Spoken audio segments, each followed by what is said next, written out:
Hello, আসসালামু আলাইকুম। আশা করি সবাই ভালো আছেন। আর যে মাল্টিমিডিয়ার পক্ষ থেকে আপনাদের আবারও স্বাগত। আই হোপ আজকে যে টপিক নিয়ে কথা বলতে চাচ্ছি সেটা হলো আনসার ব্যাটালিয়নের নতুন নিয়োগ বিজ্ঞপ্তি প্রকাশ হয়েছে। অনেকেই এই নিয়োগ বিজ্ঞপ্তির আশায় অনেক অপেক্ষা করছিল।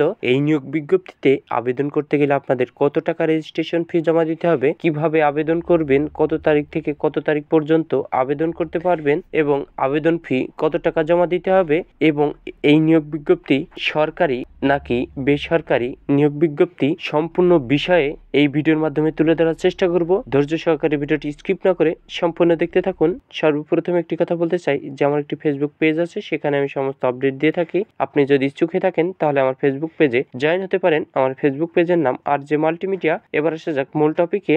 সর্বপ্রথমেই আমরা দেখব যে যোগ্যতা 12/4/2025 সালে 18 থেকে 22 বছর বয়সের ভিতরে হতে হবে। বৈবাহিক অবস্থা অবশ্যই প্রার্থীকে অবিবাহিত হতে হবে। শিক্ষাগত যোগ্যতা কোন স্বীকৃত বোর্ড হতে ন্যূনতম মাধ্যমিক স্কুল সার্টিফিকেট থাকতে হবে। এবার আমরা দেখব যে শারীরিক যোগ্যতা যাচাই। সাধারণ প্রার্থীর উচ্চতা 5 ফুট 6 ইঞ্চি এবং ক্ষুদ্রনী সম্প্রদায়ের ক্ষেত্রে 5 ফুট 4 ইঞ্চি। ওজন সাধারণ প্রার্থীর ওজন 49 কেজি এবং ক্ষুদ্রনী সম্প্রদায়ের ক্ষেত্রে 47 কেজি। বুকের মাপ সাধারণ প্রার্থীর 32/34 ইঞ্চি এবং ক্ষুদ্রনী সম্প্রদায়ের ক্ষেত্রে 30/32 ইঞ্চি। দৃষ্টিশক্তি অবশ্যই 6/6 থাকতে হবে। ছোট একটি কথা, যারা এখনো বাংলাদেশ সেনাবাহিনীর ট্রেড টুর বিশেষ বিষয়ে আবেদন করেননি তারা আবেদন করে নিতে পারেন এবং নৌবাহিনীর এমওডিসি ও নাবিকের নিয়োগ বিজ্ঞপ্তি প্রকাশ হয়েছে, সেই নিয়োগ বিজ্ঞপ্তিতেও আবেদন করতে পারেন। আমরা দেখব যে আবেদনের সময় মার্চের 24 তারিখ থেকে আবেদন শুরু এবং 12 এপ্রিল পর্যন্ত আবেদন করতে পারবেন।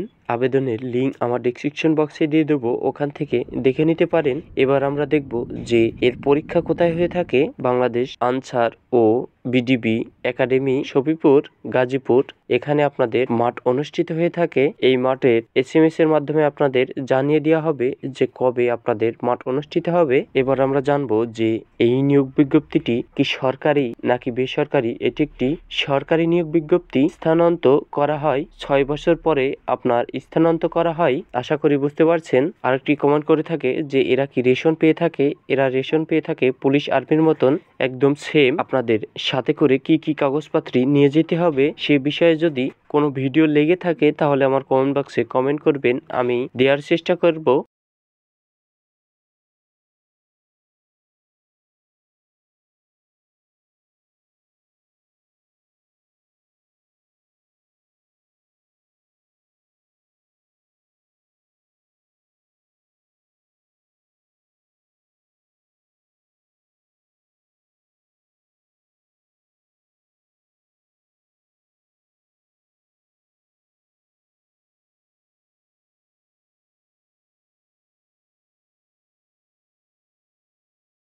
আশা করি বুঝতে পারছেন। আমার ভিডিওটি দেখে যদি আপনি একটু উপকার হয়ে থাকেন তাহলে আমার চ্যানেলটি সাবস্ক্রাইব করবেন। আজকের মতন এই পর্যন্তই। সামর্থ্য ভালো থাকবেন, সুস্থ থাকবেন। আল্লাহ হাফেজ। পরবর্তী ভিডিওতে আবারও দেখা হচ্ছে নতুন কিছু আপডেট নিয়ে।